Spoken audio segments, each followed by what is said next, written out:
Bonjour à tous. Aujourd'hui, je vais vous parler de sexualité. Alors, c'est un sujet que j'ai abordé légèrement dans quelques autres vidéos que j'ai faites auparavant, mais j'ai pas vraiment parlé du sujet.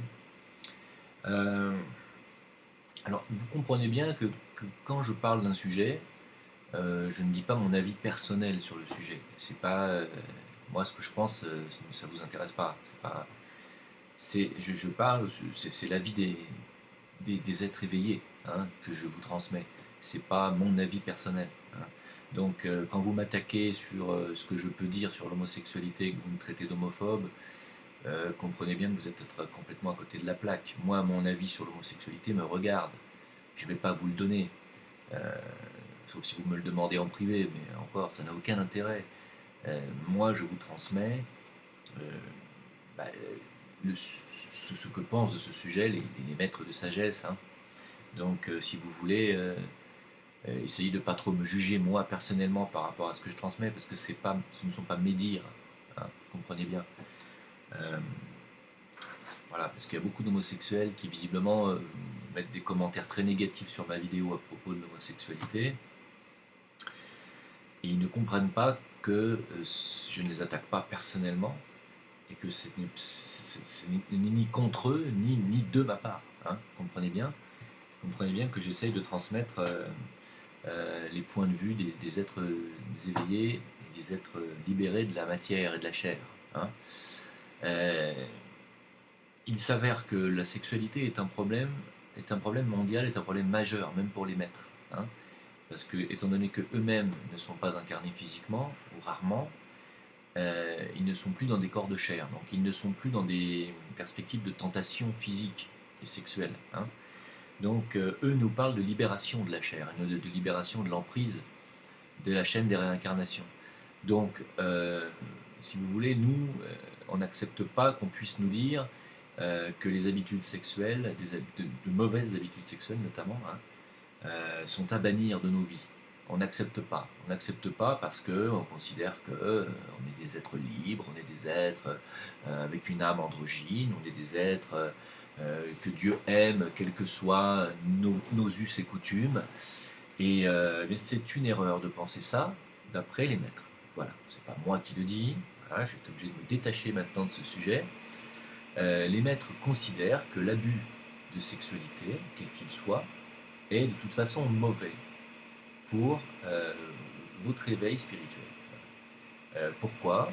Parce que l'énergie sexuelle est une énergie qui, lorsqu'elle n'est pas utilisée pour la sexualité et l'assouvissement de nos simples désirs physiques et de nos simples désirs sexuels, ce sont des désirs inférieurs, hein, il faut le savoir. Euh, je ne dis pas que faire l'amour est un péché, c'est pas ce que je suis en train de dire.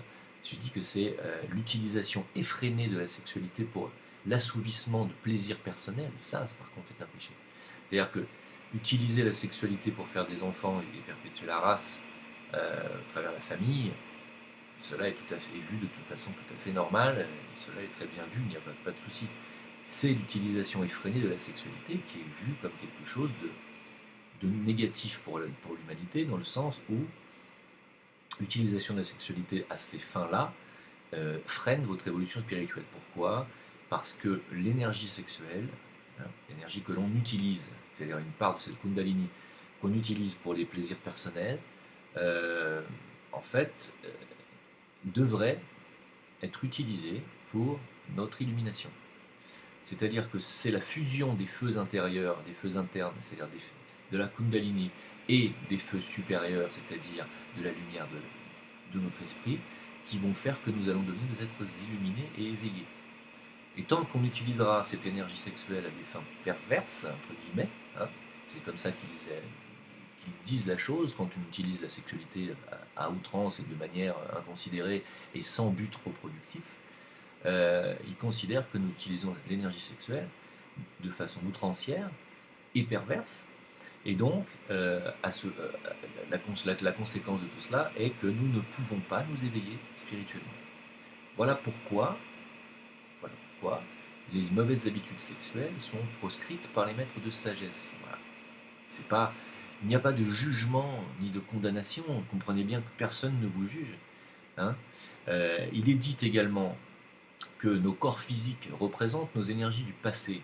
Quand nous nous incarnons dans un corps physique, nous nous incarnons dans un corps qui a déjà des habitudes, qui a des habitudes de vos vies anciennes, hein. Et il y a beaucoup de personnes qui s'incarnent alors qu'ils ne s'étaient pas incarnés depuis très longtemps sur le plan physique, ça peut arriver. Et en ce moment, nous avons des gens, beaucoup de gens, qui s'incarnent de l'époque lémurienne, hein. Et à l'époque lémurienne, nous avions des mœurs sexuelles un peu comme les bonobos. C'est-à-dire que tout le monde niquait tout le monde dans tous les sens, mâle entre mâle, femelle entre femelles, n'est-ce pas? Et que nous héritons de cette partie lémurienne dans nos corps physiques pour certaines personnes, et visiblement un nombre de personnes qui croient en ce moment sur la planète, puisque ce sont des habitudes de vie qui reviennent et que l'on dit revenir au goût du jour. Et maintenant, on en fait même des lois pour les enfants pour que tout le monde dise que c'est bien. Voilà. Donc, ça, du point de vue des maîtres, c'est une erreur totale de penser que l'homosexualité est dans la nature. C'est une erreur totale. Pour les maîtres, l'homosexualité est une dégénérescence. Ce sont eux qui le disent, c'est pas moi. Encore une fois, voilà. Si vous ne me croyez pas, faites votre recherche, tapez le tibétain Jewel-Cool et homosexuality, puisque en français il est difficile de trouver des liens. En anglais on en trouve beaucoup plus. Tapez DK, master D.K, plus loin, homosexuality, si vous comprenez l'anglais, ben vous allez tomber sur des articles et sur des choses qui sont très clairement expliquées de la part d'un véritable maître de sagesse et qui vous expliquera que l'utilisation de la sexualité à des fins d'assouvissement de plaisir personnel est de toute façon négatif pour vous. Et en ce qui concerne l'homosexualité, aussi bien féminine que masculine, elle est considérée comme un retour en arrière. C'est-à-dire des mauvaises habitudes de l'époque lémurienne, où nous étions encore à l'époque semi-consciente et où nous étions encore des hommes animaux. Et donc ce sont des habitudes d'être dégénérés. Considérez aussi que les primates, c'est-à-dire les hominidés, bonobos et grands singes, ne sont pas une espèce animale évoluée, mais sont des humains dégénérés. Hein, du point de vue de la sagesse ancestrale et de la connaissance ancestrale, quand on parle de la migration des races et de l'évolution des races animales, espèces et de la race humaine, de l'espèce humaine, on dit que les hominidés, les grands singes, donc les primates, sont l'humanité à la traîne, c'est-à-dire l'humanité qui est restée à l'époque lémurienne et avant. C'est-à-dire c'est une humanité dégénérée, hein, en retard. Et ce ne sont pas des animaux avancés. Voilà. C'est pour ça qu'ils ont une intelligence qui est entre nous et le règne animal. En réalité, ce sont des humains. Donc eux ont des habitudes dégénérées sexuelles, hein, notamment les bonobos. Et quand on regarde les bonobos, on dit mais vous voyez, dans la nature, l'homosexualité existe puisque les animaux la pratiquent. Oui, mais ce ne sont pas des animaux. Ce sont des hommes dégénérés. Voilà. Donc, l'homosexualité, je suis désolé, je le répète, est vue et considérée comme une dégénérescence. Tout comme les hétéros qui vont dans les boîtes à partous ou dans des choses comme ça, ou dans les trucs, je sais pas, sadomaso, tout ce que vous voulez, tout ce qui existe en perversion sexuelle, hein, il n'y a pas de limite à l'imagination. Et tout ce qui, en fait, utilise justement la sexualité afin de stimuler l'imagination créatrice est proscrite et considérée par les maîtres comme un frein à votre évolution spirituelle. Voilà.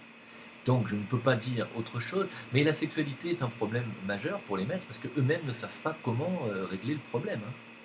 Hein, il faut savoir que même pour eux c'est un problème parce que c'est une véritable entrave à notre évolution. Donc ils se sont dit on va les laisser faire comme ils veulent jusqu'à ce qu'ils en ont fait le tour en fait. Mais ils s'aperçoivent qu'on n'en fait pas le tour du tout, qu'on continue à plonger de plus en plus bas dans la perversion. Et donc ça leur pose un problème, parce que si vous voulez, nous ne devrions pas en être là, nous devrions déjà être plus avancés que ça. Hein, et nous devrions utiliser la sexualité à des fins plus pures et plus justes. Sachez que les maîtres parlent toujours en termes de justesse d'utilisation des énergies. À partir du moment où vous faites quelque chose d'excessif, c'est toujours pas. On n'est plus dans l'équilibre, on n'est plus dans la justesse. La justesse, c'est la voie du milieu, comme la prônait Bouddha, et comme de toute façon le prônent tous les maîtres de sagesse. C'est la voie du milieu. Et la voie du milieu, c'est la voie de la justesse, de l'équilibre. Et quand vous faites quelque chose à outrance, ce n'est jamais bon, de toute façon. Et l'homosexualité est considérée comme un assouvissement euh, de plaisirs anciens qui viennent d'une époque ancestrale et dont nos corps, si vous voulez, sont encore attachés. Et nos corps ont leurs habitudes, avec les atomes permanents et les atomes qui les composent, nos corps ont des besoins. D'accord ? Et ces besoins sont des habitudes. En fait, les habitudes ancestrales sont devenues aujourd'hui les besoins de nos corps. Hein. C'est, je crois, Jésus qui disait n'oubliez pas que vos pensées deviennent des habitudes, vos habitudes deviennent des actes, et ces actes deviennent votre destin. Vos habitudes deviennent votre destin. Quelque chose comme ça, je ne sais plus exactement. Vos habitudes deviennent votre destin. Voilà, n'oubliez pas ça. C'est-à-dire que quand vous vous réincarnez dans un corps qui a pratiqué la sexualité à outrance dans une vie précédente, vous revenez dans ce corps avec des pulsions sexuelles. Ce sont des pulsions. Et les pulsions sont faites pour être tôt ou tard, non pas étouffées, et là je suis d'accord, il ne faut pas les étouffer, mais il ne faut pas les laisser vous envahir. C'est à vous de les maîtriser d'une manière ou d'une autre à un certain moment. Donc il va falloir les laisser sortir, mais il va falloir toujours garder le contrôle. Hein. Et l'homosexualité est une pulsion, puisque c'est une attirance inexplicable de deux êtres du même sexe, ce qui est totalement contre nature. Et quand vous me dites que dans la nature, l'homosexualité existe, puisque dans le règne animal elle existe, je vous dis que c'est totalement faux. Elle n'existe pas dans la nature, l'homosexualité, c'est pas vrai. Hein. Elle existe chez les mâles, et c'est uniquement à des fins de domination. C'est-à-dire le mâle dominant prend le mâle dominé en lui montrant que c'est lui le patron. Et c'est un signe de soumission et de domination. C'est certainement pas un acte d'amour dans la nature.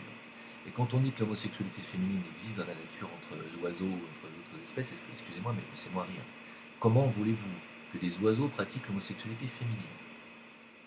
Qu'est-ce que l'homosexualité féminine à part le cunnilingus? Comment des oiseaux peuvent pratiquer le cunnilingus? Bref. Non, mais on est dans le délire total. Moi, ça, par contre, ça, c'est mon avis personnel. Je pense qu'on part dans un délire total. Quand je vois des enfants de moins de 10 ans à la Gay Pride, habillés avec des petits shorts en jean tout court, coiffés comme des homos, et faire des danses équivoques à l'âge de 9 ans, disant je suis désolé, mais non. Moi, personnellement, voilà, je vous donne mon avis cette fois, mais je trouve qu'on va dans la dégénérescence. Voilà, c'est comme ça que je le ressens. En tout cas, je le ressens comme ça. Moi, je n'ai pas eu d'éducation religieuse. J'ai eu une éducation tout à fait libre. J'ai une sexualité tout à fait libre. J'ai toujours fait ce que j'ai voulu. Je laisse les gens faire penser ce qu'ils veulent. J'ai des amis homosexuels, j'en ai beaucoup. Ils savent très bien que je ne suis pas homophobe. Euh, Loin de là. Euh, Chacun fait ce qu'il veut. Mais faire la publicité et encourager la jeunesse à dévier dans cette voie, pour moi, c'est une erreur. C'est une erreur parce que, pour les raisons que j'ai citées plus haut, et ce sont des raisons que je sens aussi. C'est-à-dire que il y a eu des précédents dans l'histoire de l'humanité. Hein. Renseignez-vous sur Sodome et Gomorre. Hein. C'est quand même une ville où on a fait ce qu'on est en train de faire à Paris actuellement, ou dans les grandes villes dites civilisées du monde occidental, avec les Gay Pride et avec ce genre de choses. Il y a eu Sodome et Gomorre, on pratiquait de tout. Partous généralisé, entre homo, homme ou homo-femme, entre partous, voilà, le sexe de groupe, etc. Et c'était devenu le mode de vie. Et regardez ce qui s'est passé. Hein. Allez vous renseigner. Hein. Qu'est-ce que vous voulez que je vous dise? Voilà, moi je ne suis pas ici pour vous donner des leçons de morale, c'est à vous de vous justifier. C'est à vous de vous justifier par rapport à vous-même, par rapport à votre propre âme. Si vous considérez que vous êtes attiré par quelqu'un du même sexe parce que c'est votre âme qui vous le dit et que c'est de l'amour et que l'amour passe au-dessus de tout, ok, très bien. Mais si vous considérez que vous êtes homosexuel parce que ça a assouvi une pulsion chez vous, je ne sais pas moi, C'est à vous de voir. C'est à vous de voir. Par rapport aux éléments que je viens de vous dire, c'est à vous de savoir. Voilà. Je ne suis pas ici pour juger, moi. C'est pas mon rôle. Moi, je ne suis pas un juge d'instruction et je ne suis pas un moralisateur. Je viens vous apporter la parole des maîtres avec mes limites et mon ressenti de temps en temps parce que je m'arrive de ne pas me tromper. Et donc, si vous voulez, je vous transmets ça. Voilà, donc je fais encore cette vidéo sur ce sujet qui me paraît clair, qui me paraît évident d'éclaircir. À propos de la sexualité et de la Kundalini, je mets encore une fois en garde les personnes qui seraient tentées de faire le yoga de la Kundalini. Faites très attention à ce yoga. D'abord, primo, parce qu'il y a peu de maîtres qui savent le pratiquer déjà, très peu, puisqu'il faut être un initié avancé pour pratiquer le yoga de la Kundalini. Et deuxièmement, c'est un yoga extrêmement dangereux car même bien pratiqué avec un bon maître, pas garantir qu'il ne vous arrive rien de grave. Parce qu'une montée précoce de la Kundalini dans les centres peut vous provoquer des dégâts irréversibles. Irréversibles. Et dans les tissus. Hein. Si une montée de la Kundalini dans votre centre, par exemple, on va dire votre centre sacré, votre deuxième chakra, celui de la sexualité justement, une montée trop puissante de la Kundalini dans ces centres ou dans le plexus solaire, attention, attention. Hein. Une montée de la Kundalini dans les circuits nerveux, dans les centres nerveux, attention, attention. C'est folie garantie, attention. Et c'est folie pour plusieurs vies, parce que c'est un problème très difficile à régler. Très difficile à régler. Une fois que vos tissus éthériques sont brûlés par la Kundalini, c'est plusieurs vies pour réparer ça. Alors attention, je vous mets en garde. Surtout si vous avez une sexualité non contrôlée, avec des mœurs non contrôlées. Je vous mets d'autant plus en garde. Si vous avez une vie un peu monastique, où vous n'avez pas vraiment besoin de sexualité dans votre vie, et encore une fois, il ne s'agit pas d'abstention, ou d'abstinence. L'abstinence, c'est plus juste comme terme qu'abstention. Il ne s'agit pas d'abstinence, il ne s'agit pas de se priver, de se forcer à se priver. Surtout pas. Hein, c'est vraiment un besoin. Si vous n'avez vraiment plus du tout de désir sexuel, que c'est plus du tout un manque chez vous, à ce moment-là, entrevoyez la possibilité de commencer à travailler sur votre Kundalini, mais laissez-la faire naturellement. Moi, c'est le conseil que je vous donnerai. Voilà. Parce que c'est pas parce que vous n'avez plus de manque d'appétit sexuel que vos tissus éthériques sont prêts à recevoir une énergie puissante. Hein. Pas toujours. Il faut un temps d'adaptation. Hein, si vous avez fait un travail sur votre corps astral pour maîtriser vos désirs, c'est très bien, mais l'adaptation au corps éthérique est plus lente. Hein. Il faut que le corps éthérique s'ajuste aussi au niveau de la vibration atomique. Hein. Donc, ne vous précipitez pas de suite en vous disant ça y est, c'est bon, moi j'ai plus besoin de ça, je suis passé à autre chose, et hop, clac, je vais pratiquer des trucs, et puis je me crame les tissus, et faites attention. Voilà. Là, on parle de choses purement occultes, hein, je vous parle d'occultisme. Évidemment, il y en a d'autres qui vont prendre pour un fou, mais je vous mets en garde. Une dernière fois, je vous ai mis en garde. Je vous souhaite une bonne continuation, j'espère que ce sujet est éclairci, et que vous aurez bien compris qu'il ne s'agit pas de ma parole personnelle, ni d'un jugement personnel. Bonne continuation, à bientôt.